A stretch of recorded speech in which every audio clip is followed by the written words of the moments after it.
नमस्कार बच्चों, बीए पाठ द्वितीय प्रश्न पत्र की इस कक्षा में आपका स्वागत है। हम मानस की धर्मभूमि निबंध को पढ़ रहे थे, जिसे कि निबंधकार रामचंद्र शुक्ल ने लिखा है। कल मैंने रामचंद्र शुक्ल की जो शैली है उसके बारे में भी आपको बताया था और हमने कल मानस की धर्मभूमि निबंध पर चर्चा की थी, जिसके अंतर्गत हमने देखा कि रामचरितमानस में जो राम ने जिस तरह के कर्म किए हैं और उनकी जो धर्म भूमि है, कहने का आशय यह है कि राम का धर्म आंतरिक धर्म नहीं है कि वो कहीं साधना करने के लिए बैठ गए हों और इस तरह से उन्होंने धर्म का पालन किया। उन्होंने जो कुछ धर्म का पालन किया वो उनका लौकिक व्यवहार था, वह उनके आचरण थे, वह उनके कर्म थे। और हमने कल यह भी देखा कि मानस की धर्म भूमि में हम धर्म को एक व्यापक दृष्टिकोण में देखते हैं, अर्थात धर्म जितना व्यापक होगा उतना ही धर्म उच्च कोटि का होगा। अलग अलग धर्म की जो सीढ़ियाँ हैं उसके बारे में हमने देखा कि गृह धर्म होता है, वर्ग धर्म होता है, लोक धर्म होता है। इन सब से ऊपर पूर्ण धर्म, शुद्ध धर्म भी होता है और वह धर्म न केवल अपने परिवार के लिए, न केवल अपने वर्ग के लिए, न केवल अपने कुटुंब के लिए, न केवल अपने लोक देश के लिए होता है, बल्कि वह संपूर्ण सृष्टि के लिए होता है। उसमें पूरा ब्रह्मांड भी आता है और वह जो शुद्ध पूर्ण धर्म होता है वही धर्म सही अर्थों में धर्म है। और भक्त जो होता है वह क्योंकि ब्रह्म से प्रेम करता है, ब्रह्म के साथ लीन होना चाहता है, इसलिए उसके लिए धर्म की बहुत ही उच्च भूमि को ग्रहण करना आवश्यक होता है। आज के इस व्याख्यान में हम यह देखेंगे कि रामचंद्र शुक्ल कहते हैं कि रामचरितमानस में धर्म की जो ऊंची नीची बहुत सी भूमियाँ हैं वह हमको देखने को मिलती हैं। और इस बात को उन्होंने रामचरितमानस के दो पात्रों भरत और विभीषण के माध्यम से बताया है कि भरत एक बहुत ही आदर्श चरित्र वाले, उच्च चरित्र वाले और ऐसे चरित्र वाले थे कि जिनके चरित्र का अनुकरण किया जा सकता है। बहुत ही आदर्श स्थापित, उनके व्यवहार से, उनके कर्मों से एक आदर्श स्थापित किया जा सकता है। किंतु वो विभीषण जो कि जिनका कि चरित्र दिव्य दीप्ति से जगमगाता है, उन्होंने भी क्या किया कि जब राम वन चले गए और भरत अपने ननिहाल से लौटे, जब उन्हें यह पता पड़ता है कि माता कैकेयी ने राम को वनवास दे दिया, तो वे माता कैकेयी को बहुत ही बुरा भला कहते हैं और इस तरह के शब्द भी बोलते हैं जो कि शिष्ट मर्यादा में जिनका बोलना उचित नहीं है। वो माता का त्याग तक करने की बात कह देते हैं कि तुम मेरी माता नहीं हो। इतनी बातें जो बोलते हैं, इस हद मतलब जो आदर्श चरित्र है, आदर्श चरित्र के मुख से जो इतनी बात कही है रामचरितमानस में तुलसीदास ने, तो इसके पीछे रामचंद्र शुक्ल का यह मानना है कि यह बात कहलाना बहुत आवश्यक भी था। क्यों? क्योंकि जैसा कि पहले बताया है कि धर्म अलग अलग हैं, अपने परिवार का धर्म अलग है, वर्ग का धर्म अलग है, लोक का धर्म अलग है और भगवत धर्म जो है वह अलग है, जो कि पूर्ण धर्म है, जो कि भगवान से प्रेम करने का है, ब्रह्म से प्रेम करने का है। तो यहाँ पर भरत को हम किस रूप में देखते हैं कि उनका जो धर्म है वो बहुत ही व्यापक है। राम केवल राम नहीं है, जो सुख धाम राम असनामा अखिल लोकदायक विश्राम। राम सुख के धाम हैं और पूरे विश्व की स्थिति उन्हीं से है।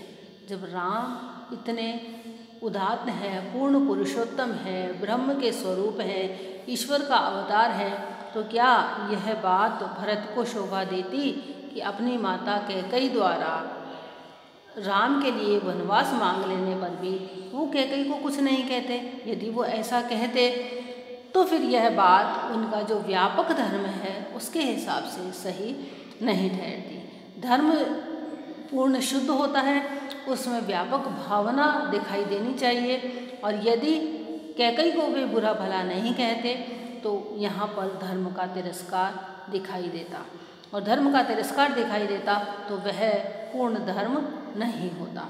गोस्वामी तुलसीदास जी कहते भी हैं कि जाके प्रिय न राम वैदेही, सोनर तजिए कोटि बैरी सम जद्यपि परम स्नेही। जिसके राम और वैदेही प्रिय नहीं है, उस व्यक्ति को करोड़ों शत्रु समझ करके उसका त्याग कर देना चाहिए, फिर चाहे वह कितना ही प्रेमी क्यों न हो। यानी राम विरोध जो है वो एक तरह से धर्म विरोध है, और राम का विरोध धर्म का विरोध है। इसलिए राम का विरोध जिसने किया, कैकेयी ने राम का विरोध किया, और अब भरत आकर के राम का विरोध अर्थात धर्म का विरोध करने वाली कैकेयी को कुछ नहीं कहते, तो यह सही नहीं होता। रामचरितमानस की जो धर्म भूमि है उसके हिसाब से यह सही नहीं होता, क्योंकि राम सीता के वन जाने से पूरी प्रजा शोक में मग्न हो जाती है, दशरथ प्राण त्याग देते हैं, और भरत कोई ऐसे विरक्त नहीं थे कि वो इन सब बातों को नकार देते, और उनका राम के प्रति जो प्रेम था वह इतना ज़्यादा था। और राम के प्रति प्रेम ज़्यादा होना कोई गलत भी नहीं है, क्योंकि जैसा कि मैंने बताया कि राम राम नहीं है, ब्रह्म का स्वरूप है, वो कितने लोगों के प्रिय हैं, पूरी अयोध्या उन्हें प्रेम करती है, उनके विरह में सभी लोग बहुत व्याकुल हो रहे हैं। तो क्या भरत केवल अपना स्वार्थ देखते? कैकेयी ने जो उनके लिए राज्य मांग लिया, क्या वो उस राज्य को ग्रहण कर लेते और कैकेयी का तिरस्कार नहीं करते? यदि वो ऐसा करते तो वे धर्म की जो भूमि है उस पर कहीं भी हमको सही नहीं दिखाई देते। तो धर्म की दृष्टि से उन्होंने जो भी कुछ किया वह सही किया, क्योंकि भरत भगवान रामचंद्र के प्रेमी भी थे और भक्त भी थे। इसलिए काव्य की दृष्टि से हमें यह देखें तो इसमें जो भरत ने कैकेयी का तिरस्कार किया है उसमें राम प्रेम ज़्यादा दिखाई देता है, कैकेयी का तिरस्कार कम दिखाई देता है। और दूसरी बात यह भी है कि उनके इतना कहने के कारण, यानी रामचरितमानस में जो कैकेयी को फिर बाद में पछताते हुए भी दिखाते हैं, तो जब भरत ने इतना कुछ कहा कि तुमने ये राम को वनवास देकर के अच्छा नहीं किया, यह सब बातें जो कही, और कैकेयी को यह भी कहा कि तुम माता कहलाने योग्य नहीं हो, यह सब बातें सुनकर के कैकेयी को कितना बुरा लगा होगा, कितनी आत्मग्लानि हुई होगी कि मैंने तो अपने पुत्र भरत के लिए ही राज्य मांगा और भरत ही मुझे ऐसे कह रहा है। उसको सुनकर के जो कैकेयी को आत्मग्लानि हुई होगी, वो कैकेयी की आत्मग्लानि दिखाना भी रामचरितमानस में तुलसीदास का एक उद्देश्य है, और उस आत्मग्लानि को दिखाने के लिए भी रामचरितमानस में तुलसीदास ने भरत के मुख से ये बातें कहलाई हैं। तो यहाँ पर भरत जो कैकेयी को बुरा भला कहते हैं, तो यह धर्म की दृष्टि से बिल्कुल सही है, इसमें गलत कुछ भी नहीं है। आदर्श चरित्र जो है भरत, उनके मुख से भी यह कहलाना किसी भी दृष्टि में अनुचित हम नहीं कह सकते। दूसरा उदाहरण वे विभीषण का देते हैं। आज भी विभीषण को कहते हैं कि घर का भेदी लंका ढाए, उसे घर का भेदिया कहा जाता है, भ्रातृद्रोही कहा जाता है। लेकिन तुलसीदास जी कहते हैं रामचरितमानस में, रामचंद्र शुक्ल के अनुसार रामचरितमानस में तुलसीदास ने विभीषण के धर्म को अपने धर्म का निर्वाह करते हुए ही बताया है। विभीषण का जो धर्म है वह व्यापक धर्म है, और व्यापक धर्म किस दृष्टि से है कि विभीषण ने अपने परिवार के धर्म को नहीं देखा। पहले बताया जा चुका है इसी निबंध में, जो धर्म जितना ज़्यादा व्यापक होगा, व्यापक हित को जो धर्म जितना ज़्यादा देखेगा, वह धर्म उतना ही उदात्त होगा, वह धर्म उतना ही उच्च कोटि का होगा। तो यहाँ पर विभीषण ने भी उच्च कोटि के धर्म को ही अपनाया है। उसने अपने भाई के लिए, यदि वह भी राम से लड़ लेता, वह मारा जाता और उसमें उसको कोई यश भी नहीं मिलता, और क्योंकि वह एक भक्त था इसलिए वह राम का सच्चा भक्त होने के कारण उसने अपने भाई को पहले समझाया और फिर उसको छोड़ दिया। और विभीषण ने अपना जो गृह धर्म है या कुल धर्म है, राक्षस कुल के ऊपर संकट था, यदि वो अपने गृह धर्म को निभाता, अपने कुल धर्म को निभाता, तो वह राम के विरुद्ध लड़ता और उनसे दुश्मनी मोल लेता। लेकिन उसने ऐसा कुछ नहीं किया, क्योंकि तुलसीदास जी के अनुसार विभीषण भक्त था और भक्त का धर्म भगवान के प्रति होता है और भगवान के प्रति धर्म होने के कारण उसने अपने भाई का विरोध किया। जब सीता हरण हुआ तब तो रावण अपने पूरे अधर्म की पराकाष्ठा पर पहुंचता हुआ दिखाई देता है। धर्म की व्यापक भावना के कारण ही विभीषण को भक्त का ये जो स्वरूप है ये स्वरूप प्राप्त हुआ। रावण अत्याचार करता था, तीनों लोग उससे व्याकुल थे। राक्षस बिना मतलब ही लोगों को सताते थे, ऋषि मुनियों का वध करते थे। विभीषण इन सब बातों को अच्छा नहीं मानता था। उसने रावण का भाई होने के कारण रावण को कई बार समझाया, लेकिन फिर भी उसकी बात जब नहीं मानी तो वह लंका में ही एक अकेले कोने में साधु का जीवन व्यतीत करता था। इस बात से भी यह पता चलता है कि उसके हृदय में भगवान राम की ही भक्ति थी। और फिर जब रावण ने सीता हरण कर लिया तब तो अधर्म पूरी पराकाष्ठा को पहुंच चुका था। और जब विभीषण की हनुमान से भेंट होती है तब तो उसे यह पता ही चल जाता है, उसे यह पूरी तरह से विश्वास हो जाता है कि भगवान राम ही विष्णु के अवतार हैं और वह क्योंकि भक्त है इसलिए वह भगवान से मिलना चाहता था, भगवान की शरण में जाना चाहता था। इसलिए उसने फिर रावण को छोड़ दिया। उसने सबसे पहले अपना धर्म निभाते हुए सबसे पहले अपने भाई को समझाया, क्योंकि गृह धर्म भी है, गृह धर्म भी अपनाना पड़ता है, कुटुंब धर्म भी अपनाना पड़ता है। और उसने अपनाने की पहले कोशिश की, अपने भाई को समझाया कि माता सीता का हरण करके तुमने अच्छा नहीं किया, लेकिन वह उसे नहीं समझा पाता है और उसको रावण घर से निकाल देता है।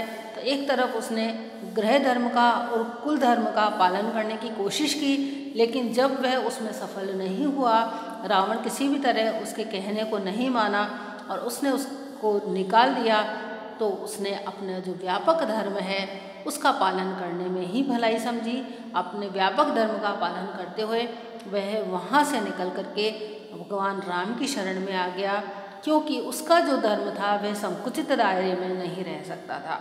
वो केवल घर में या अपने कुल के संकट को देख करके अपने कुल या घर तक ही सीमित नहीं रह सकता था, क्योंकि जैसा कि पहले कहा गया है कि भक्त का धर्म सबसे उच्च कोटि का धर्म होता है और क्योंकि वह बहुत ज़्यादा व्यापक होता है, उसका प्रसार न केवल घर तक है, न केवल कुटुंब तक है, न केवल देश तक है, न केवल विश्व तक है, अपितु पूरे ब्रह्मांड ब्रह्म तक है।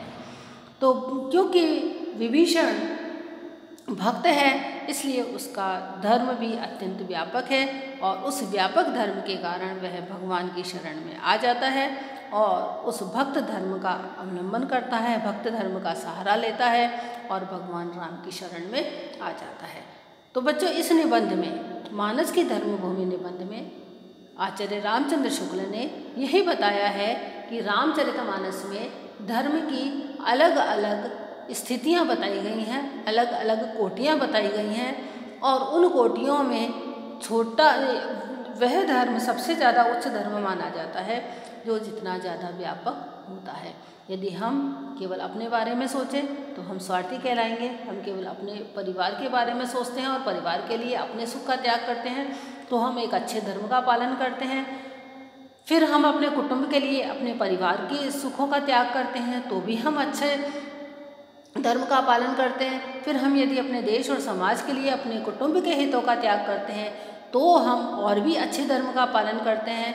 और जब हम अपने देश और समाज से भी बढ़ कर के विश्व के कल्याण की बात करते हैं तो हम और भी अच्छे धर्म का पालन करते हैं। और जब हम इन सब से ऊपर, विश्व से भी ऊपर, अखिल ब्रह्मांड और ईश्वर से प्रेम करते हैं और उस प्रेम के कारण हम विश्व से भी ऊपर उठ करके जब सोचने लगते हैं तो वो जो व्यापक धर्म होता है वह सबसे उच्च कोटि का धर्म है और उस धर्म का पालन करना हमारे लिए बहुत आवश्यक है। यह बात रामचरितमानस में तुलसीदास ने कही है। इस बात को रामचंद्र शुक्ल ने अपने मानस की धर्मभूमि नामक निबंध में बहुत ही सुंदर तरीके से उठाया है। धन्यवाद।